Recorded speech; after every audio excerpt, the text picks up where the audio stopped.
So we've recently had an update from Shane and the Earth 2 team covering future game mechanics, from resource production to new civilian types, essence and dual burning, and so much more.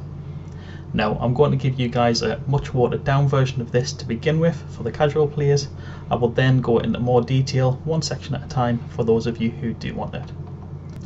Now I do think it's also important to say a lot of these features are likely weeks if not months away. This is just an introduction to them and preparation for when they do eventually go live. Right, so we're getting 21 new resources. These will be released one at a time, every 1 to 2 weeks for player validation. We will also later be able to actually start harvesting these resources in the form of occurrence units. Occurrence units that can then either be stored for later use or turned into the actual resources via your mentor's weaver. The process of collecting, and particularly that of transporting resources, will eventually become a huge gameplay element. Although a lot of this, especially the logistics side, won't come into play until E2v1 drops. We will see new types of sidroids introduced, prospecting sidroids, who will have dedicated roles of detecting the occurrence units based on their type.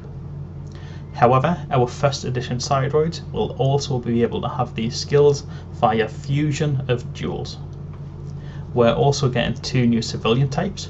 Firstly, the geologist, who specialises in insights for these occurrence units. Next up we have the raw material tailor, who will optimise the weaver for you. For those of you who like to see smaller circulating supplies, we will also see the introduction of burn mechanics for essence in the form of boosting your sidroid. There's also a new one for duels in the form of fusion. Fusion uses up a duel to give your sidroid the ability to detect resource occurrence units. Hollow buildings will be a thing for resource and occurrence unit storage, and it has also been confirmed that these will be filled with backdated occurrence units of up to 1000 meters cubed. However, those of you with larger hollow buildings, don't stress, as you can use the remaining space for storage after they go live. So there we go, that's a brief overview. Now, before we get to the finer detail, I'm just going to say this has been a lot of information to kind of process and proof, so take this just as my interpretation, and please let me know in the comments below if you guys have any varying different opinions or you've spotted anything that I've missed. So first on to resources. Resources will be key. We're going to need them for pretty much every aspect of the Ecosim, from buildings to infrastructure, advertising, promotion, in-game product creation, and so much more. Because of this, Shane and the team do expect resources to be highly traded inside of Earth 2. Not just the assets themselves, but components and even finished products. With Shane going on to say he can envision a world where players have specialities such as creating cars, spaceships, or even clothing items for the market. Duels will also see a slight makeover to have their look more closely match the resources they influence. We're also getting 21 new resources as shown in this graphic. Now we don't know what all these resources are as it hasn't been announced yet, but I'm sure you can guess a few of them just looking at the image. Earth 2 plans to release these new resources one at a time, with them dropping one every week or two. However, by release I don't mean for collection. These releases will initially just be for resource claims. These 21 new resources will also have new prime jewels. If you don't know what prime jewel is, it's a jewel that when slotted literally primes the production of that resource. So you would need to have it slotted in your property's mentor. Without the prime jewel being slotted, you won't be able to collect that resource. I will note these prime jewels will be chosen from the existing jewels rather than a new batch being introduced. We also now have discovery tiers for resources from D1 all the way up to D9. I think these essentially work as rarity classes, with D1 being the most common or easiest to get, and the biggest D, D9, being the rarest. When resource collection does drop onto the web platform, it's going to be a watered down or simplified version of what we'll eventually see in E2v1. Things like storage and transportation elements will be simplified or even left out for now. So How will we get our hands on these resources? Basically, it's going to be linked to ether evaporation. Ether, as in what we're collecting with our own mentors right now and what we're raiding from other absent players. We also have a new term, occurrence unit. It's what resources are initially collected as before converting them to a physical material. Now, your mentor can detect these occurrence units on your own properties if slotted with the correct prime jewels. However, even slotted, your mentors are just a bit crap and much of the data is lost. But that's where sidroids come into play. Sidroids are far better at detecting these occurrence units. However, they do need to have the corresponding jewel fused into them to do so. Fusing essentially burns the jewel to unlock the detection skill of the corresponding resource on your sidroid. Sidroid types also come into play here, with each type having a set jewel they're able to fuse with and therefore set resources they're able to detect. Now, this is something we'll really need to think about. With sidroids having set jewel types they can fuse with, and jewel fusing determining which resources they can collect, we're going to have to be swapping our sidroids to locations where that type is relevant, if we want to detect and or raid occurrence units with them. That's really going to take a good bit of work and juggling around to get them right. And if we don't have jewel slotting before then, to increase travel distances, it'll be near impossible. Now, onto a new kind of sidroid. We're going to be able to create purpose-built prospecting sidroids who are dedicated to detecting occurrence units of a specific resource. These new sidroids won't need a jewel fuse to detect occurrences.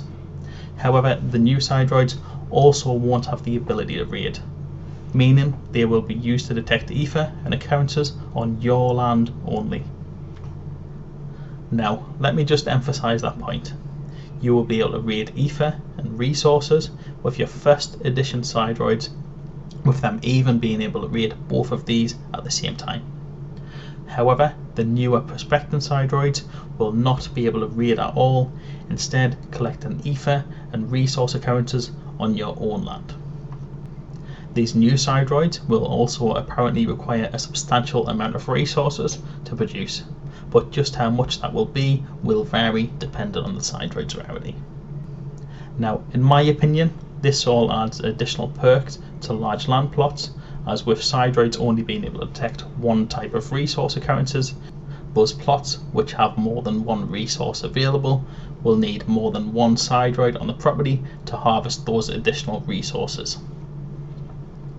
Say you have a plot with 3 different kinds of resources and you want to harvest all 3, you're going to need at least 3 sidroids on that plot if you're not wanting to rely on your mentor's unreliable abilities. If you don't have the same number of sidroids as resources on the plot, you will have to prioritize which one you go after. It does also get a little more complicated in that we're going to have to find the balance between our sidroids or mentors detecting the ether and occurrence unit on our own land. But there's not too many details regarding how this will work, other than we will also be able to impact these detection rates by jewel slotting. So, just a little about the frequency of occurrence units. In the future, there will also be varying levels of occurrence across your own land and even across different tiles on the same plot, with each tile being able to have a different level of occurrence, a different resource, or even nothing at all. Now, this is a really important point. These collected occurrence units are not the actual resource. There's a component in the mentor called a weaver, and the weaver uses these occurrence units to replicate or produce the resource. However, you do also have the option of storing these occurrence units in your hollow buildings if you have one and want to keep them for later use. The weaver can also be slotted with jewels to increase production of materials. We also see the introduction of a new specialist civilian, the raw material tailor, who can do this optimization for you. Now, speaking of hollow buildings, we are getting backdated resource occurrence units of up to 1000 meters cubed per hollow building. Now, don't stress if you create something bigger, you will also be able to use that space for storage going forward after the initial release. Now, of course, I imagine these backdated resources will depend on the size of the plot, when the hollow building was created, and the frequency of occurrences. You won't necessarily get 1000 meters cubed just because you have that space available.